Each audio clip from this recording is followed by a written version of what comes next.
Heute kommt es zum großen Vergleichstest zwischen Fanatec Podium DD1, Asetek Forte und SimiCube 2 Sport. Ich gebe in jedem Kapitel Einzelwertungen ab und am Schluss wird dann zusammengerechnet. Legt die Füße hoch und willkommen hier in meinem YouTube-Kanal.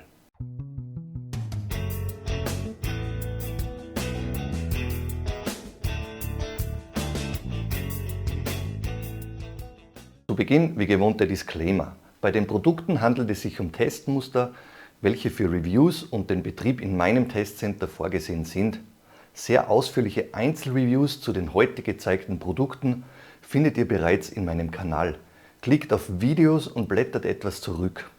Ihr könnt das Portfolio in meinem Testcenter selbst unter die Lupe nehmen und euch ein Bild machen. Alle Infos hinsichtlich Buchen und Besuchen gibt es über das Kontaktformular auf meiner Homepage. Der Link steht unterhalb dieses Videos in der Videobeschreibung. Es gibt keinerlei Vorgaben, Auflagen oder Verpflichtungen hinsichtlich dieses Reviews und ich bin kein Teilnehmer eines Affiliate-Programms der Anbieter. Doch nun kann es losgehen. Kapitel Nummer 1: Preis und Bezug. Alle in diesem Video erwähnten Eigenschaften beziehen sich auf heute. Das ist Stand April 2023. Die Fanatec Podium DD1 Wheelbase kostet 1199,95 €. Das in diesem Review herangezogene Podiumlenkrad Porsche 911 GT3 kostet 649,95 €. Die SimiCube 2 Sport Wheelbase kostet ebenso inklusive österreichischer Mehrwertsteuer 1233,60 € und für das SimiCube Taco GT21 Wheel, so heißt dieses Ding, werden 822,96 € fällig. Asetek ruft 1058 für die Forte Direct Drive Wheelbase 18 Nm aus und das Forte Formula Steering Wheel kommt auf 655,45 €. Subsumiert kommt das heute getestete Fanatec Bundle auf etwa 1850 €, SimiCube landet bei gut 2050 € und Asetek findet sich bei etwa 1710 € wieder. In diesem ersten Einzelkapitel gehen 10 Punkte an Asetek, 9 an Fanatec und SimiCube geht als teuerster Kandidat mit 8 Punkten vom Platz. Kapitel Nummer 2: Der Lieferumfang. Bei allen Wheelbases enthalten sind ein Netzteil und alle nötigen Anschlusskabel. Einziges Ausstattungsmerkmal, welches über das gewohnte Maß hinausgeht, sind eigene Buttonboxes für das Ein- bzw. Ausschalten und den Torque-Off-Modus, die das Asetek-Paket mit sich bringt. Bei SimiCube ist ein handelsüblicher Notaustaster dabei. Bei Fanatec muss dieser für 100 € extra dazu gekauft werden. Asetek holt sich die maximale Punktezahl, dahinter kommt SimiCube mit 9 und Fanatec mit 8 Punkten. Kapitel Nummer 3: Die Kompatibilität. Bei SimiCube und Asetek gibt es Stand April 2023 ausschließlich PC-Kompatibilität. Fanatec bietet mit der Podium DD1 ebenso PC-Kompatibilität uneingeschränkt an. Xbox-Kompatibilität gibt es zusätzlich, wenn ein Xbox-zertifiziertes Lenkrad zum Einsatz kommt. Bitte beachtet meinen Fanatec-Kompatibilitätsguide von vor ein paar Monaten. Da habe ich die Voraussetzungen genauestens erklärt. Mit 2 möglichen Plattformen bei Verwendung von Podium DD1 gibt es 10 Punkte für Fanatec. SimiCube und Asetek müssen sich mit einer Plattform und lediglich 5 Punkten zufrieden geben. Kapitel Nummer 4: Die Ausstattung der Wheelbases. Das sehen wir uns am besten live und direkt an. Sehen wir uns die 3 Mitbewerber in der Nahaufnahme live an. Ihr seht vom Formfaktor ähnliche Bauhöhe bei Asetek Forte und bei SimiCube. Bedenkt hier ist noch ein Bracket zur Montage der Buttonboxes installiert. Fanatec baut etwas höher, etwas breiter, das seht ihr hier. Und in Sachen Bautiefe hier die SimiCube Wheelbase am kompaktesten, danach Asetek und Fanatec etwas länger. Das ist jetzt der Formfaktor. Was fällt uns noch auf? Die Unterschiede beim Quick Release, auf die wir dann näher auch beim Rennstreckentest eingehen. Rein mechanische Verbindung über SimiCube, dann Asetek, die mechanische Verbindung über dieses selbe schwalbenschwanzartige Design und Spring-Loaded Pins für die Stromübertragung zum Lenkrad und Fanatec in der gewohnten Form mit dem Quick Release 1. Das heißt, hier mechanische Verbindung über dieses Konstrukt, wo dann dieser Gummiring innenseitig ins Wheel gequetscht wird und über die Pinaufnahme, das könnt ihr hier an dieser Stelle gut erkennen. Was gibt es frontseitig jetzt noch für Unterschiede? Fanatec als einzige Wheelbase ein Display verbaut. Von Vorteil, wenn ihr jetzt ein Lenkrad ohne Display am Start habt, um diverse Dinge verwalten zu können. Das ist hier bei Asetek Clean und ebenso bei SimiCube. Dann die Montagemöglichkeiten, Frontmount. hier bei SimiaCube, bei Asetek unter dieser Kunststoffapplikation auch eine Frontmount-Möglichkeit.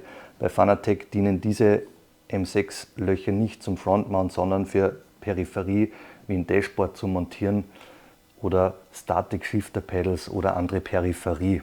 Das sind jetzt mal die frontseitigen Unterschiede dieser Bases. Drehen wir diese Dinger jetzt mal um. Da könnt ihr jetzt hier gut erkennen, auch hier haben wir einige Unterschiede geboten. Lasst mich diese Dinge für euch drehen. Beginnen wir mit SimiaCube. Ihr habt die Wireless-Antenne, wie erwähnt, keine Pins über den Quick Release. Das heißt, die Signale vom Lenkrad zur Wheelbase müssen wireless übertragen werden, hier über diese Antenne bzw. über diese Schnittstelle oder über Lenkräder mit USB-Kabel direkt an den PC. Ihr habt den On-Off-Button, das USB-Kabel, Stromanschluss, dann so einen Accessory-Port, alte bzw. Simtech-Pedale könnt ihr hier direkt an der Base anschließen. Und dann habt ihr noch einen Torque-Off-Button. Vergesst nicht immer diesen Torque-Off-Button, diesen Notausschalter bei SimiaCube mit anzuschließen, sonst könnt ihr diese Base nicht in Betrieb nehmen. Gehen wir weiter zu Asetek.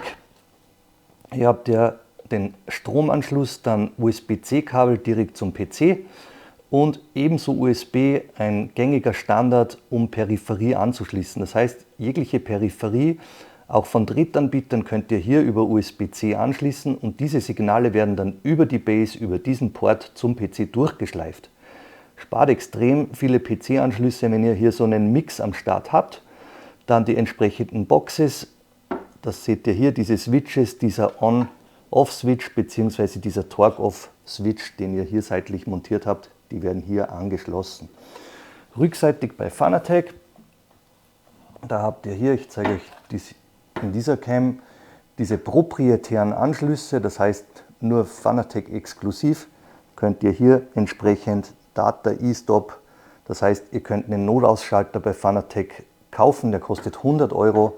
Ihr habt diesen High-Torque-Anschluss, einen CAN-Anschluss, Handbrake, Pedal, Shifter 1 und Shifter 2 Anschluss. USB, Stromanschluss, ein Ausschalter. Rückseitig bei Fanatec auch hier ein Unterschied zu den anderen Bases.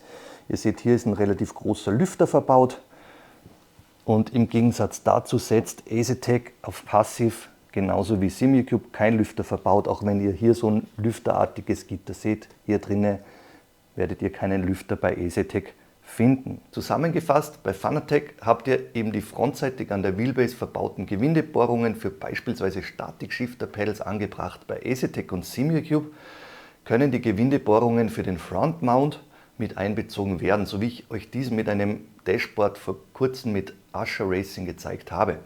Auf der Rückseite könnt ihr bei Fanatec Shifter, Pedale und Handbremse mit proprietären Kabeln anschließen. Asetek bietet hingegen 5 standardisierte USB-C-Buchsen, über welche das Signal der angesteckten Peripherie entweder direkt an die Base oder zum PC durchgeschleift werden. Bei SimiaCube gibt es lediglich einen alten Anschluss für sehr ausgewählte Peripherie.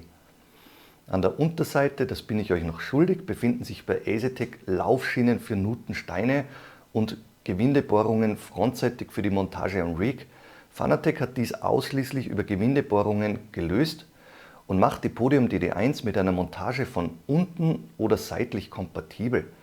SimiaCube bietet wie erwähnt lediglich die Montagemöglichkeit von vorne. Fanatec bietet frontseitig ein Display, auf welches die beiden anderen Mitbewerber wie gesehen verzichten müssen. Asetek bietet seitlich eingebrachte LED-Streifen, die kann man vielleicht einmal für Flag-Signale verwenden. Und Fanatec geht als Kapitelsieger hervor. Auf den Plätzen folgen dann Asetek und dann SimiaCube. Kapitel Nummer 5, die Ausstattung der Lenkräder. Auch dieses Kapitel sehen wir uns am besten wieder live und direkt an. Die Unterschiede zu diesen Lenkrädern, die Ausstattungsmerkmale. Jetzt nochmal kurz, warum ich mich bei diesem Test genau für diese Lenkräder entschieden habe, obwohl diese unterschiedliche Formfaktoren aufweisen. Es hat folgenden Grund: Das einzig SimiaCube exklusive Lenkrad, passend zu SimiaCube Base, das ist eben dieses Taco Wheel. Ansonsten bei SimiaCube läuft so gut wie alles über Drittanbieterware. Das einzige Stand zum Release der Asetek DD Basis erhältliche Asetek Lenkrad ist eben dieses Forte-Lenkrad und dazu passend in etwa demselben Preisbereich haben wir dieses Fanatec Podium 911 GT3 Bundle, so würde ich dies jetzt bezeichnen. Welche Unterschiede gibt es bei diesen Lenkrädern? Hier habt ihr klassische GT-Lenkräder, Durchmesser um die 32 cm, D-Shape Design, unten abgeflacht. Und hier ein klassisches Formula bzw. Formula in Richtung GT-Lenkrad mit einem Durchmesser von 290 mm. Was können wir jetzt noch für Unterschiede feststellen? Ihr habt bei Simucube einen Wildlederüberzug, ihr habt Rubber Grips hier bei EasyTech Forte und ihr habt Glattleder oder alternativ, dies gibt es auch mit Wildleder, einen Lenkradkranz von Fanatec. Ich rate eindeutig zu Glattleder, denn der Fanatec Wildleder Lenkradkranz, der färbt deutlich ab, verglichen mit dem Taco Lenkradkranz, wo eure Hände auch ohne Handschuhe sauber bleiben. Welche Ausstattungsunterschiede bei diesen Lenkrädern gibt es noch? Das könnt ihr hier vorderseitig wunderbar erkennen. Ihr habt ein sehr üppig beladenes, fast schon überladenes EasyTech Forte Lenkrad mit den eingelassenen LEDs, Flag-LEDs, dann entsprechende LEDs, um eine Beleuchtung ans Lenkrad zu bringen. Ihr habt zahlreiche, in dem Fall 6, hier Encoder, in der Mitte Encoder, 2x7 Wege-Switches, jede Menge erreichbare Buttons, auch ohne die Hände vom Lenkrad nehmen zu müssen. Das könnt ihr hier wunderbar erkennen. Und diese Switches. Und vorderseitig, wenn wir jetzt weitergehen zum 911er Paket, seht ihr hier auf diesen Button Module oder wie dies jetzt Fanatec nennt, seht ihr eingelassene Buttons entsprechend, dann einen 7-Wege-Switch, hier diese beiden Toggle-Switches und hier unten nochmal Encoder. Zusätzlich die entsprechenden LEDs, etwas kleiner gehalten jetzt wie hier bei EasyTech, und Flag-LEDs, dafür aber Fanatec wiederum mit einem Display. Frontseitig weiter zum Taco Wheel, da seht ihr ein sehr spartanisch ausgestattetes Lenkrad, nichts mit LEDs, nichts mit Displays, Buttons schwer erreichbar, nur einen ohne die Hände vom Lenkrad nehmen zu müssen. Diese müsst ihr betätigen und gleichzeitig die Hände vom Lenkrad nehmen. Dann habt ihr hier einen 7-Wege-Schalter und noch einen Encoder. Das ist der frontseitige Unterschied. Kurz frontseitig noch zu den entsprechenden Materialien. Über die Griffflächen haben wir gesprochen. Bei Fanatec, hier habt ihr ein Kunststoffgehäuse am Start. Ihr habt hier diese Carbon-Applikationen mit den entsprechenden Aufklebern. Und wenn wir jetzt hier weitergehen zu EasyTech, ihr habt dieses Verbund-Composite-Kunststoffmaterial am Start, das sich im Test gut bewährt hat. Und frontseitig dann eingelassen diese Carbon-Applikationen wiederum. Und bei Simucube habt ihr hier eine Vollmetallbauweise vom Lenkradkranz über diese Plate bzw. dieses ganze Gehäuse. Das sind diese frontseitigen Unterschiede. Drehen wir diese Dinger jetzt um, beginnen wir gleich mit Simucube. Ihr habt dieses Simucube übliche schwalbenschwanzartige Design, wie bereits erwähnt, ohne Pins, eine rein mechanische Verbindung. Dann alles Metall hier bei der Shifteraufnahme, bei den Shifter-Pedals, das ganze Gehäuse, lediglich diese Abdeckungen. Unter einer der beiden sitzt die entsprechende Batterie für die Wireless-Übertragung drin. Und hier unterseitig seht ihr die Buttons, den On-Off-Button, hier um das Lenkrad ein- und auszuschalten, beziehungsweise den Simucube Menü-Button. Wenn ihr den gedrückt hält, habt ihr so ähnlich wie bei Fanatec beim Tuning-Menü dann die Möglichkeit, diverse Parameter hier über diesen Switch einzustellen bzw. anzupassen. Das ist rückseitig jetzt unser Simucube Taco Wheel.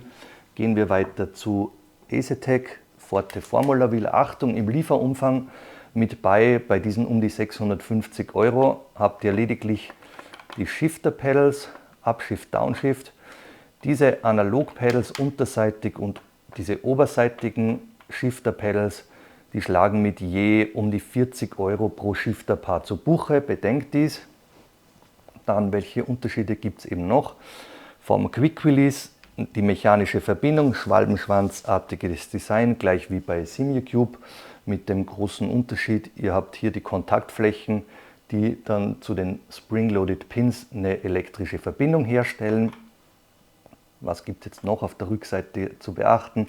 Ihr habt den Quick Release hier aus Vollmetall, hier außenseitig, das ist nur eine Applikation. Und ihr habt jetzt von der Mechanik hier diesen Hebel, um das Lenkrad an der Base zu befestigen oder wieder zu entfernen. Das bin ich euch bei SimiCube noch schuldig. Da habt ihr diesen sehr simplen Verbindungssteckbolzen, um das Lenkrad zu sichern an der SimiCube Base. Noch ein Feature, das Asetek an den Start bringt. Ihr habt austauschbare Grips. Hier wird Asetek künftig, die könnt ihr hier über diese Schrauben lösen, die kompletten Grips und hier innenseitig die Schrauben austauschen und dann andere Grips, größere, die dann etwas mehr Durchmesser mit sich bringen oder mit anderen Überzügen an den Start bringen. Was Asetek hier in der Hinterhand hat, weiß ich noch nicht, aber hier wird noch einiges von Asetek kommen. Sehen wir uns das Fanatec-Paket rückseitig an. Ihr seht bei Fanatec, das ist eben so eine modulare Bauweise, bestehend aus einem Lenkradkranz, aus diesem Button-Module und aus dem APM, aus dem Advanced Pedal Module von Fanatec. Ihr seht, sehr edel hier in Metallbauweise mit diesen Carbon-Pedals, Up- and Downshift, dann die oberseitigen Pedals und unten die Analog-Pedals. Analoge Pedals mit dem Vorteil, hier bei Asetek oder Fanatec, ihr könnt beispielsweise auch eine Kupplung analog belegen, wenn ihr nur mit einem Zwei-Pedal-Set unterwegs seid. Oder wenn du jetzt vom Bewegungsapparat eingeschränkt bist, deine Beine nicht verwenden kannst, um Pedale zu betätigen, dann kannst du hier Gas und Bremse auf die analogen Pedals drauflegen und auch komplett ohne ein Pedalset unterwegs sein. Das bleibt euch hier mit dem Taco-Wheel vorenthalten. Hier gibt es keine optionalen Möglichkeiten, Analog-Pedals an den Start zu bringen. Was gibt es bei Fanatec jetzt noch zu sagen? Modulare Bauweise, bestehend aus einem Lenkradkranz, diesem Button-Module und dem Fanatec Podium Hub, der hier angesteckt wird, die elektrische Verbindung direkt zu diesem Modul. Dann vom Quick Release, das kennt ihr, QR1 aus vielen meiner Videos, innenseitig die Pins, um den Strom bzw. elektrische Signale übertragen zu können. Zurück vom Live-Report und hier verweise ich nochmal auf die bereits erwähnten Einzelreviews. Dort haben wir dann noch ausführlicher und ebenso live über alle Zusammenhänge gesprochen. Holt diese Videos bei Interesse am besten nach. Zusammengefasst bekommt ihr mit Asetek und Fanatec extrem viele Eingabemöglichkeiten ans Lenkrad geliefert. Beim in diesem Test verwendeten SimiCube Taco Wheel fällt die Ausstattung sehr spartanisch aus. Die Möglichkeiten zur Nachrüstung analoger Pedals oder Drehzahl-LEDs, die fehlen. Fanatec bietet ein kleines Display, auf welches bei Asetek und SimiCube verzichtet werden muss. In Sachen Buttonbeleuchtung steht Asetek in diesem Test alleine da.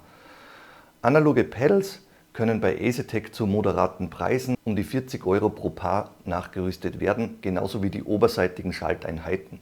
Zusammengezählt gibt es in diesem Kapitel eine ähnliche Ausstattung bei Asetek und Fanatec. SimiCube fällt mit diesem Lenkradmodell im Kapitel Ausstattung sehr deutlich ab. Somit Asetek und Fanatec 10, SimiCube 5 Punkte in dieser Wertungskategorie. Weiter geht's mit Kapitel Nummer 6, technische Details und die Power. Alle Wheelbases folgen der Bauweise des Direct Drive Wheel, des Direktantriebs. Einfach gesagt sitzt eben das Lenkrad direkt auf der Motorachse und verglichen mit den günstigen Einsteigerprodukten, die mit Zahnrad- und Riemenlösungen daherkommen, erfolgt der Antrieb bei Direct Drive Wheelbases bei sogenannten DDs somit sehr direkt und präzise. Das maximal bereitgestellte Drehmoment der Testkandidaten liegt bei 20 Nm für Fanatec Podium DD1, 18 für Asetek Forte und SimiCube Sport liefert 17 Nm Drehmoment an die Achse. Die Kühlung wird bei Fanatec aktiv, sprich mit einem rückseitig verbauten Lüfter umgesetzt. Asetek und SimiCube kühlt passiv und somit ohne den Einsatz eines Lüfters. 3 Nm mehr für Fanatec verglichen mit SimiCube machen in diesem Kräftebereich keinen wesentlichen Unterschied mehr. Auf der Rennstrecke fühlen sich alle 3 Wheelbases kräftig bis sehr kräftig an, wenn man diese in Richtung maximales Drehmoment betreibt. Dieses Kapitel entscheidet Fanatec für sich. SimiCube und Asetek liegen mit nahezu gleicher Power ebenso auf Augenhöhe. Kapitel Nummer 7, das sind die Abmessungen. Die sehr kompakte SimiCube Sportbase besticht durch eine extrem kurze Bauweise, die das Verstauen vor oder unter einem Monitor sehr einfach macht. Asetek baut etwas größer, aber immer noch sehr kompakt. Fanatec fällt mit einem sehr ausladenden, etwas klobigen Design deutlich ab und kann das Blickfeld vor dem Monitor beeinträchtigen bzw. die Montage unter dem Monitor verkomplizieren, wenn du etwas tiefer in der Formularposition in deinem Rig Platz nimmst. 10 Punkte für SimiCube, Asetek folgt mit 9 und Fanatec mit 6 Punkten. Kapitel Nummer 8, der Quick Release. Das ist die Verbindung zwischen Lenkrad und der Wheelbase.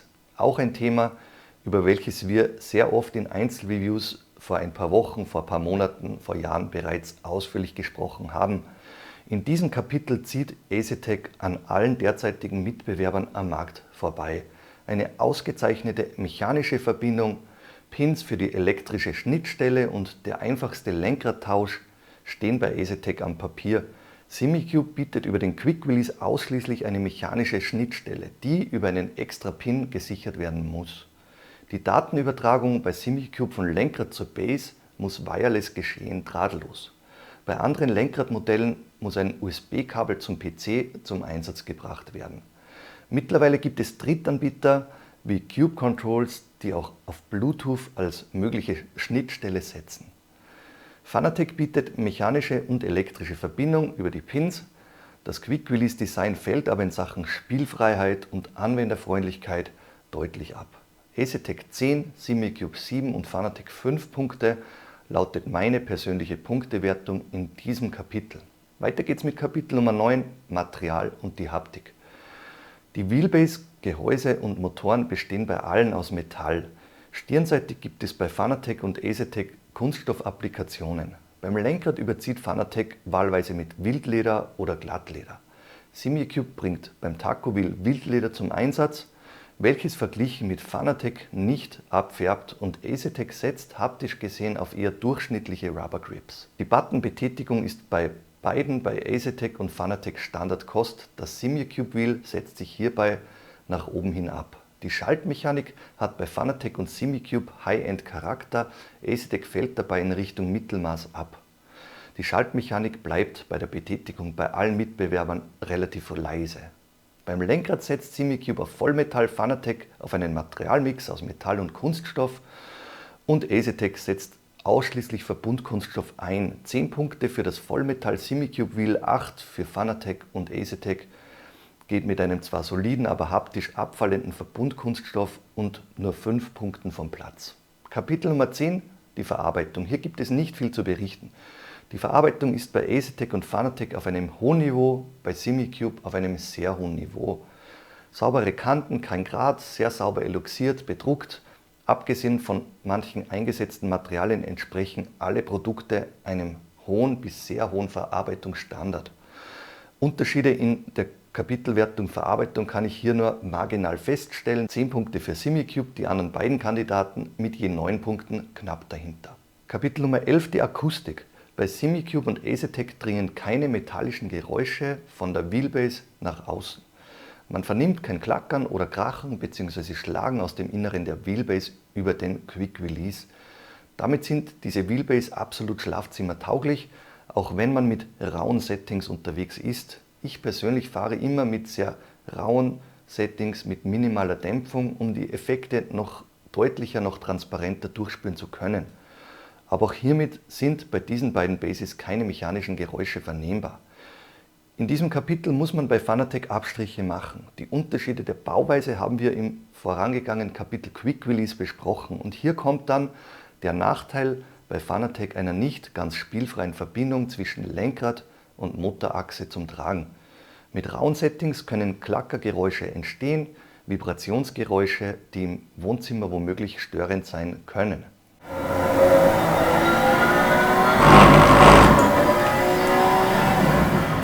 In diesem Kapitel geht SimiCube und Asetek als 10:7 Sieger über die Ziellinie. Kapitel Nummer 12, die Optik. SimiCube besticht durch Understatement Design. Asetek bringt LEDs an die Base und Beleuchtung ans Lenkrad. Und Fanatec bringt ebenso eine eigene Designsprache an den Start. In diesem natürlich subjektiven Kapitel müsst ihr euch selbst festlegen. Als objektiver Kanal gibt es von mir an dieser Stelle somit 10 Punkte für jeden. Und dann geht es weiter zum nächsten Kapitel. Das ist Kapitel Nummer 13, die Montage. Bei Asetek wie auch bei Fanatec wird von unten mit dem Rig verschraubt bzw. vorne oder von der Seite. Bei SimiCube muss ein Adapter gekauft werden, falls euer Rig keine Front-Mount-Option bietet. Asetek bietet mehrere Montage-Brackets, auf denen auch die Buttonboxes Platz finden bzw. diese extrem sauber integriert werden können. In diesem Kapitel steht Asetek mit den optional erhältlichen Möglichkeiten und 10 Punkten am besten da. Fanatec folgt mit 8, SimiCube mit 6 Punkten. Kapitel Nummer 14, Software. Gucke unbedingt bei Bedarf meine Reviews zum Fanatec Tuning Menü und Fanalab an. Dort habe ich alle Möglichkeiten rund um Fanatec mit Fanalab erklärt. Asetek und SimiCube bieten Standardkost in Sachen Software, die in meinen Augen aber nahezu alle Ansprüche abdecken. Fanalab hingegen bietet noch mehr Möglichkeiten, sich als Experte auszutoben, wenn man dies möchte. In Sachen App befindet sich Fanatec noch im frühen Stadium, bei Asetek und SimiCube gibt es dieses Feature von offizieller Seite noch nicht. Fanatec erlaubt wie gewohnt den Eingriff übers Tuning-Menü direkt übers Lenkrad. SimiCube bietet dieses Feature in eingeschränkter Form über einen Button am Lenkrad. Bei Asetek gibt es diese Funktion Stand heute noch nicht. Ich sehe an dieser Stelle Fanatec mit 10 Punkten in Front, SimiCube folgt mit 8, Asetek mit 7 Punkten. Kapitel Nummer 15, das Ökosystem. Fanatec bietet hier eine ganze Palette von unterschiedlichen Lenkrädern zu unterschiedlichen Preisen aus eigenem Haus an. Sowohl ältere als auch neuere Lenkräder sind mit der Podium DD1 kompatibel und es ist für jede Rennklasse und auch Preisklasse etwas dabei. Bei Asetek gibt es direkt zum Release nur das Formula Wheel aus dem eigenen Haus. Im Gegenzug bietet Asetek aber gleich zu Release einen Quick Release Adapter, um den Markt für Drittanbieter-Lenkräder an Asetek Wheelbases zu bringen. Handbremse, Shifter und andere Lenkradmodelle fehlen bei Asetek und SimiCube noch im Portfolio. SimiCube bietet ebenso lediglich ein Lenkrad aus dem eigenen Haus, alles andere muss über Drittanbieter bezogen werden. In diesem Punkt ist bei SimiCube die Auswahl aber über die Jahre mittlerweile riesengroß geworden. Der unangefochtene Ökosystemkönig heißt Fanatec und räumt damit die 10 Punkte ab. SimiCube mit 5 und Asetek mit 3 Punkten landen auf den Plätzen. Kapitel Nummer 16, wie immer unser Hauptkapitel, und deshalb gibt es hier 20 Punkte für den Sieger abzustauben. Beim Rennstreckentest handelt es sich um Anwendungen, Strecken und Fahrzeuge, die ich seit langem gut kenne und die es möglich machen, Vergleiche zu ziehen. Ich habe 3 Rigs in meinem Testcenter nebeneinander aufgebaut und bin in meinen Testläufen instant von Rig zu Rig gesprungen. Das ist für mich die beste Möglichkeit, objektiv urteilen zu können, ohne dazwischen umbauen zu müssen. Lasst uns alles live am PC besprechen und ein paar Runden drehen. Im heutigen Rennstreckentest sind wir unterwegs mit Assetto Corsa Competizione GT3 auf Spa. Beginnen wir mit Fanatec Podium DD1 mit dem Porsche 911 GT3 Bundle und ich berichte euch jetzt, wie es mir mit meinen Eindrücken geht. Ihr kennt dieses Bundle, diese Wheelbase über Jahre in meinem Kanal, viele Reviews dazu gesehen. Ich bin unterwegs mit kräftigen, sehr rauen Settings. Apropos kräftige, sehr raue Settings, wenn ich mal die Klappe halte und hier über die Curbs brettere, das könnt ihr dann auch hören, hier aus der Wheelbase raus. Wenn ich jetzt über Curbs fahre oder hier ins ABS reinspringe, das ist vernehmbar über die Base.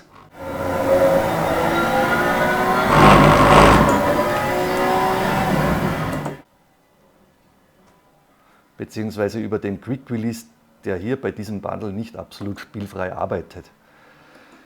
Beginnen wir mit dem Lenkrad, ein sehr komfortables Lenkrad, ein sehr gut ausgestattetes Lenkrad bzw. ein modulares Bundle, bestehend aus dem Podium Hub, dieser entsprechenden, wie nennt dies, Fanatec Button Module Endurance und einen Porsche 911 GT3 Lenkradkranz. Ein komfortables Feature in meinen Augen, ein großes Display, ihr habt die entsprechenden LEDs, ihr habt Flag-LEDs eingelassen, gute Bedienelemente, und kommen wir zu den Bedienelementen. Ein Plus bei Fanatec definitiv in der Wheelbase ein verbautes Display, das hier jetzt abgedeckt ist von meinem Ascher Racing Dashboard, aber dies benötige ich nicht, wenn so ein Lenkrad so ein ordentlich großes, übersichtliches Display mit sich bringt, mit dem ihr dann hier entsprechend über den Tuning-Menü-Button on the fly in-game die Settings ändern, setzen könnt, wie ihr wollt. Ich habe mir hier Profile gesetzt, ein Setup 1, ein etwas gedämpfteres Setting, mein Setup 2 etwas raueres Setting, gehen wir dies nochmal kurz durch. Sensitivity auf Auto, Force Feedback Strength bin ich auf 65% im Moment unterwegs. Das resultiert dann hier so in um die 13 bis 14 Newtonmeter Drehmoment. Force Feedback Scale hier auf Peak, Natural Damper auf 40 runtergesetzt, Natural Friction off, Inertia off, Interpolation off, hier ein Raw Signal, die Intensity auf 100% und Force Feedback Strength, Spring und Damper Effekt, diese Spieleffekte auf 100%. Der MPS-Mode, der Multi-Selector-Mode hier über diese Buttons, den habe ich euch bereits erklärt. Und der Analog Clutch Pedal Mode Selector hier, das könnt ihr dann belegen über die Pedals, was denn die Pedals hier entweder Clutch, Handbrake, Gas und Bremse und so weiter in-game machen sollen. Das ist so mein Setting. Ihr fragt mich sehr oft danach, wie ich so unterwegs bin, und hier ein kurzer Überblick. Gehen wir jetzt wieder zurück zu diesem Paket Podium DD1 und diesem Lenkrad. Funktioniert out of box sehr gut. Wird von so gut wie jedem Spiel erkannt. Das heißt, ihr könnt dieses Bundle uneingeschränkt bei den entsprechenden PC-Anwendungen nutzen. Gehen wir jetzt hier mal mit Vollspeed auf die Eau Rouge zu. Wie fühlt sich dies an? Ihr habt ein gutes, ein direktes Feedback hier über die Curbs, gut rauszuspüren. Auch der Peak, der sich aufbaut. Trotz dieses sehr rauen Signals, in meinen Augen, da kommen wir dann zu den Vergleichen mit den Mitbewerbern, habt ihr so eine leichte Dämpfung, eine leichte Indifferenziertheit, im Speziellen in der Endlage, im Anschlag. Versteht mich an dieser Stelle nicht falsch, hier sind wir deutlich über dem Niveau der damaligen riemengetriebenen Wheelbases. Das heißt, ihr habt ein gutes Direct Drive Wheelbase Paket, aber diverse Effekte, die gehen verglichen mit den Mitbewerbern hier über den Quick Release, über diese mittlerweile in die Jahre gekommene Lösung etwas verloren. Das muss uns bewusst sein. Ihr habt das BME, auch so ein Punkt, der etwas Dämpfung, etwas Effekte verloren gehen lässt. Ein Gehäuse aus Kunststoff. Auch hier geht etwas über die Strecke direkt zu deinen Händen, direkt ans Rim verloren. Bewegt sich trotzdem zusammengefasst auf einem guten Niveau mit etwas Luft nach oben, so würde ich dies jetzt sagen. Dann eben der Kompromiss, das hört ihr eventuell auch über mein Mic gut raus.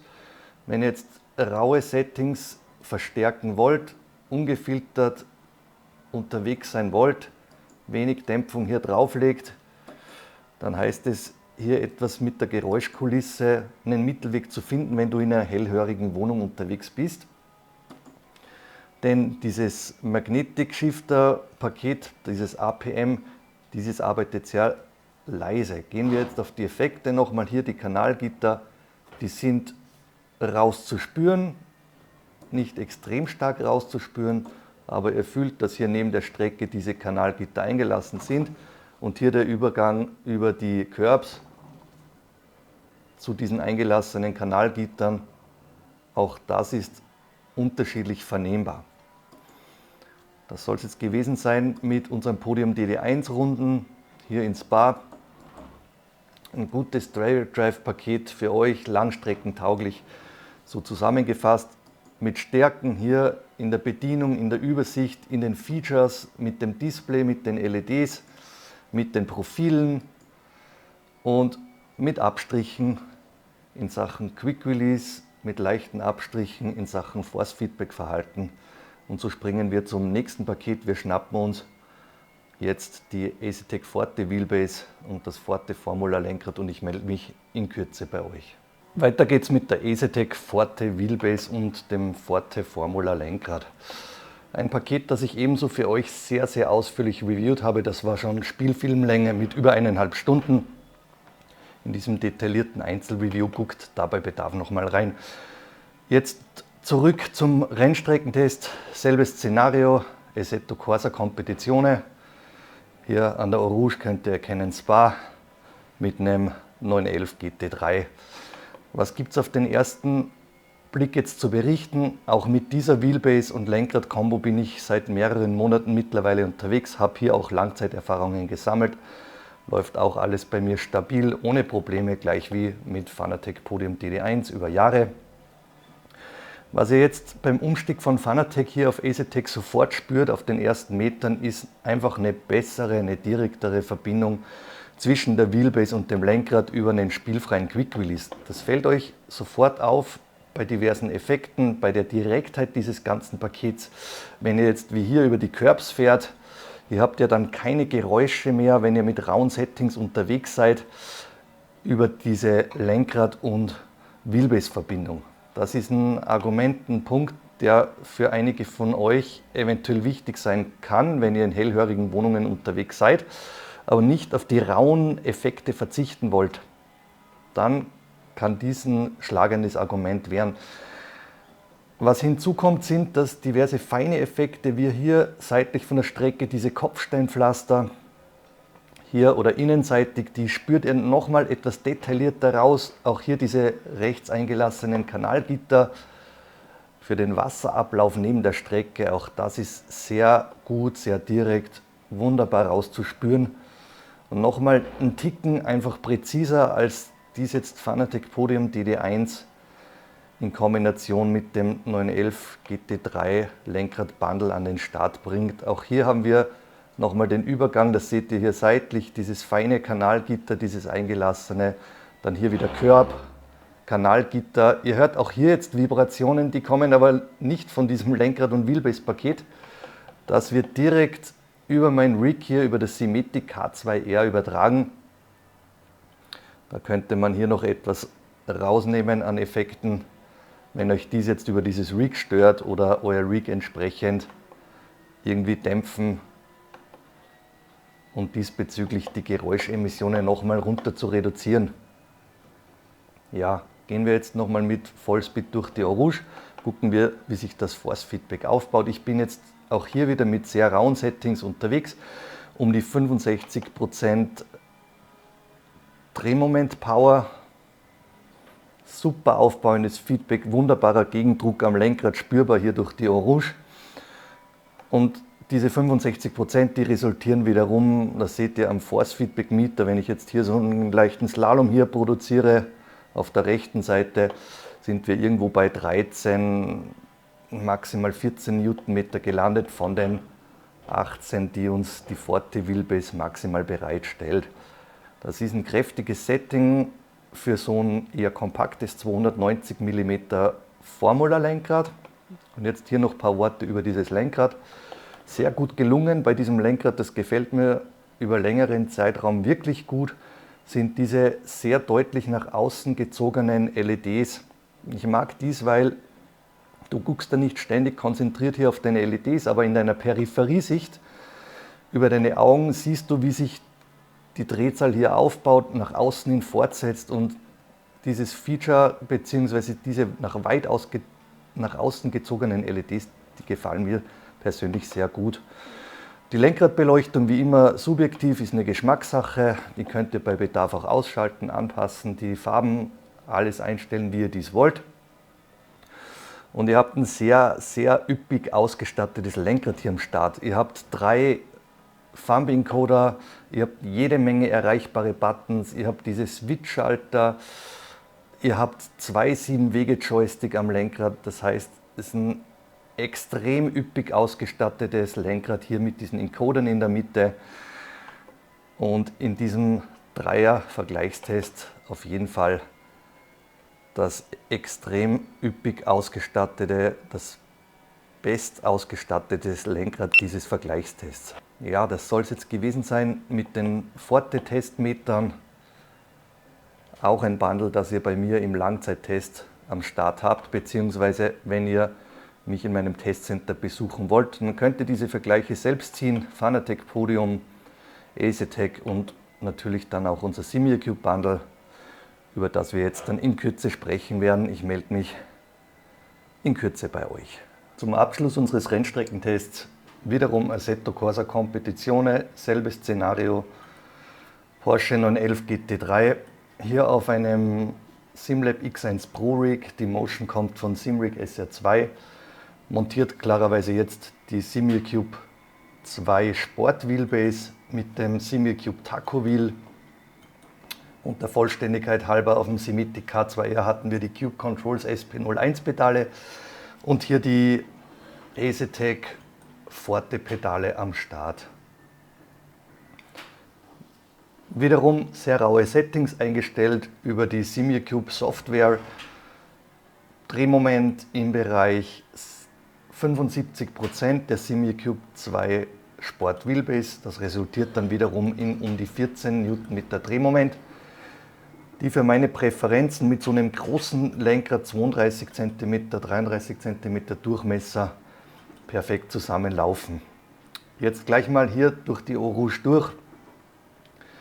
Wunderbar zu spüren über den Curb, wie sich das Drehmoment aufbaut, der Gegendruck am Lenkrad und raus auf die Gerade. Euch fällt auf jetzt, wenn ihr diese Dinger direkt nebeneinander vergleicht, und ich habe mit SimiCube auch über viele Jahre mittlerweile Erfahrung mit der Pro Wheelbase und jetzt über mehrere Wochen, Monate auch mit der Sport. Das ist ein super kompaktes Paket, eine super kompakte Verbindung zwischen Lenkrad und Wheelbase über den rein mechanischen Quick Release am Start habt. Das spürt ihr jetzt hier über die Curbs, diese feinen Effekte hier seitlich neben der Straße, wie euch der Reifen verläuft, oder hier in der Kurve der Grip, zu schnell ans Gas, Grip Loss, Ausbrechen, Gegenlenken, all dies gelingt super schnell und wunderbar. Lasst mich hier mit dem Force Feedback mit der Power nochmal etwas hochgehen. Ja, innenseitig hier über die Curbs, außenseitig spürt ihr wunderbar diese Rumble Strips raus, oder auch hier jetzt die Übergänge zu diesen Kanalgittern. Auch das gelingt in meinen Augen wunderbar. Innenseitig die Kopfsteinpflaster mitgenommen. Ihr hört auch hier ein Rattern, das über das Rig jetzt über mein SimLab Rig transportiert wird. Wenn ich die jetzt hier mal mitnehme, das sind sehr feine, sehr klare Effekte, die absolut nicht matschig, sondern ultra direkt und fein an den Lenkradkranz wiedergegeben werden. Also hier nichts Überraschendes in Sachen Force Feedback in meinen Augen, in Sachen Transparenz, in Sachen Kompaktheit, in Sachen Rauheit, wenn ihr auch diese rauen Settings liebt, so wie in meinem Fall, markiert hier SimiCube die Speerspitze. So viel kann ich euch jetzt schon vor dem Fazit verraten. Zu diesem Lenkrad, ein sehr spartanisch ausgestattetes Lenkrad mit Vor- und Nachteilen. Bei Fanatec in diesem Review oder bei Asetec habt ihr teilweise Kunststoff hier am Wheel, über das BME bei Fanatec, über diese Composite-Bauweise bei Forte bzw. bei Asetec. Und hier haben wir ein Vollmetallgehäuse am Start. Auch das ist ein Vorteil in Sachen Force Feedback und Übertragung. Das heißt, nicht alles ist der Base geschuldet, sondern auch der Bauweise des Lenkrads. Das dürft ihr nicht vergessen bei so einem Test. Ich kann euch aber rückmelden, ich habe diese Wheelbase bzw. diese Wheelbases alle auch mit denselben Lenkrädern getestet. In dem Fall, das hängt hier an der Mauer, hier an der Wand, dieses Asha F64 SimiCube Wireless Wheel oder ein Vollmetall Wheel, das Grid Engineering MPS, hier mit Asetec oder auch mit Fanatec. Das heißt, da hatten wir Lenkräder im Bereich von 1000 Euro oder darüber, die dann nochmal mehr rausholen können auf einer Wheelbase. Aber auch hier ändert sich jetzt nichts an dem Fazit. Da rückt dann Asetec mit so einem Vollmetalllenkrad näher an SimiCube ran. Das gilt es festzustellen. Ranrücken, aber nicht ganz aufschließen. Da fehlen noch ein paar Prozentpunkte, die in Sachen Software, in Sachen Motor, das weiß ich nicht, das kann ich an dieser Stelle nicht sagen, geschuldet sind. Aber der Unterschied ist marginal. Die etwas größere Lücke bleibt dann zwischen Asetec und Fanatec. Da kann Fanatec über dieses Quick Release System nicht mehr mit den aktuellen Mitbewerbern mithalten. Ja, zurück jetzt nochmal zu diesem Taco Wheel, ein sehr spartanisch ausgestattetes Lenkrad, ganz im Gegensatz jetzt zum EasyTech Forte Formula Wheel, wo ihr LEDs, wo ihr Beleuchtung, wo ihr unzählige Eingabemöglichkeiten am Start habt. Ihr müsst ihr hier bei so einem Lenkrad direkt von SimiCube suchen. Und wie bereits erwähnt, wollt ihr in Sachen SimiCube alternative Lenkradmodelle am Start haben, auch mit LED, mit Beleuchtung und so weiter und so fort, müsst ihr unbedingt zu Drittanbieterware greifen. Da kommt ihr nicht drum herum. Hier bietet SimiCube bis dato aus dem eigenen Haus noch keine Konkurrenz, wenn euch diese Dinger, diese Aspekte an dem Wheel wichtig sind. Im Gegensatz, wie bereits erwähnt, punktet dieses Wheel mit einer Vollmetallbauweise, alles Metall, Shifteraufnahme, die Shifter-Pedals. Mehr könnt ihr in Sachen Transparenz von einer Wheelbase zu einem Lenkrad nicht geboten bekommen wie mit so einem Wheel. Und das seht ihr auch hier, wir haben einen Wildlederüberzug, der färbt hier nicht ab. Meine Finger, die bleiben clean, obwohl ich ohne Handschuhe unterwegs bin. Das kennen wir von Mitbewerbern anders, wo ihr mit Wildlederlenkrädern nach einer Runde bereits schwarze Handoberflächen habt. Das soll es jetzt gewesen sein mit einem sehr ausführlichen Rennstreckentest.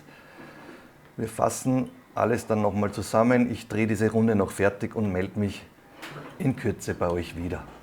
Zurück vom Rig. Zusammengefasst ist der Quick Release bei Fanatec in die Jahre gekommen und das schlägt sich auch beim Rennstreckeneinsatz wieder. Die Effekte kommen indirekter an das Lenkrad und über das Spiel im Quick Release manchmal besser oder manchmal schlechter. Hierbei setzen sich EasyTech und SimiCube deutlich ab und das spürt und hört man auch. In Sachen Force Feedback, welches an meinen Händen ankommt, geht SimiCube mit vollen 20 Punkten über die Ziellinie. EasyTech folgt mit knappem Abstand und 18 Punkten und Fanatec muss mit 12 Punkten federn lassen. Kapitel Nummer 17, Preis und Leistung. Im letzten Einzelkapitel stellen wir den Kaufpreis der Gesamtperformance gegenüber. Bei Fanatec kann der eine oder andere Hunderter eingespart werden und in Sachen Ökosystem macht Fanatec niemandem etwas vor. Auf der anderen Seite punktet SimiCube mit dem kompromisslosesten Paket, wenn es nur um Rennstreckenperformance geht. EasyTech setzt sich geschickt dazwischen und ruft den geringsten Preis für die Wheelbase aus und setzt im Gegenzug auf die beste Verbindung zwischen Lenkrad und Wheelbase. Dazu eine gute Ausstattung am Forte Wheel und umfangreiche Montagemöglichkeiten. Alle Einzelkapitel und die Preise im Hinterkopf behalten lassen für mich EasyTech als Kapitelsieger Preis-Leistung vom Platz gehen. SimiCube und Fanatec landen mit 9 Punkten in Sachen Preis-Leistung knapp dahinter.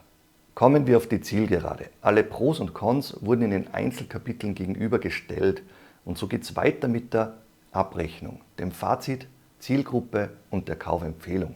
Kapitel Nummer 18, die Gesamtabrechnung. Zuerst die wichtigsten Infos für euch. Ich habe mein Skript wie gewohnt zusammengeschrieben und Kapitel für Kapitel bepunktet. Nach der Gesamtabrechnung habe ich keine Punktekorrekturen mehr vorgenommen. Ich habe versucht, möglichst objektiv zu urteilen. Für dich ist wichtig, dass du bei der Gesamtabrechnung für dich eher unwesentliche Punkte wegstreichst und neu zusammenzählst. Ist dir zum Beispiel das Kapitel Kompatibilität oder Akustik völlig unwichtig, dann kann dein persönliches Gesamtergebnis völlig anders aussehen.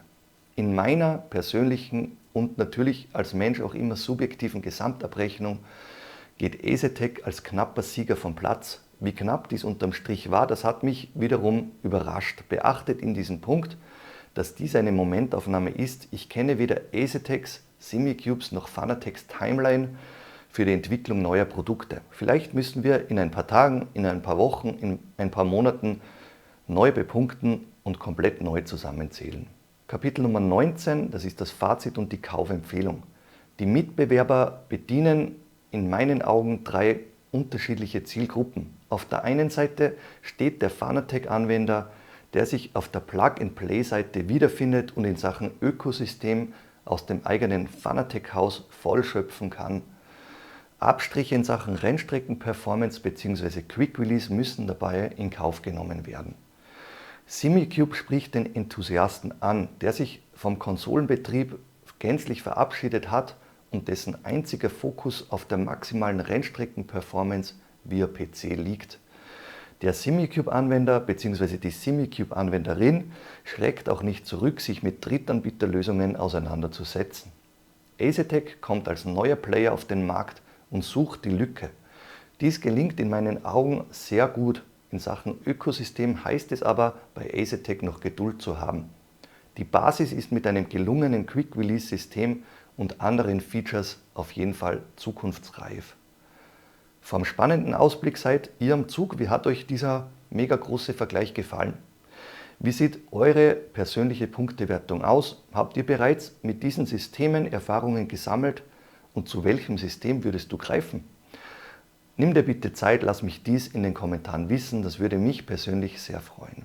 Kapitel Nummer 20, ein spannender Ausblick. Demnächst gibt es wieder Rig Reviews. Ich baue derzeit in meinem Testcenter um und am Cube Controls F-Core Wheel arbeite ich gerade. Dazu ein Monitor-Tutorial und weitere spannende Projekte. Bitte vergesst an dieser Stelle nicht, meinen Kanal zu unterstützen.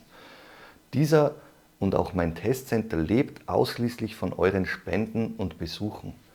Vielen Dank fürs treue Dabeisein. Ich hoffe, euch irgendwann mal im echten Leben zu treffen, hier bei mir auf einer Messe oder bei euch privat zu Hause. Liebe Grüße von eurem Ron. Bis zum nächsten Mal. Stay safe.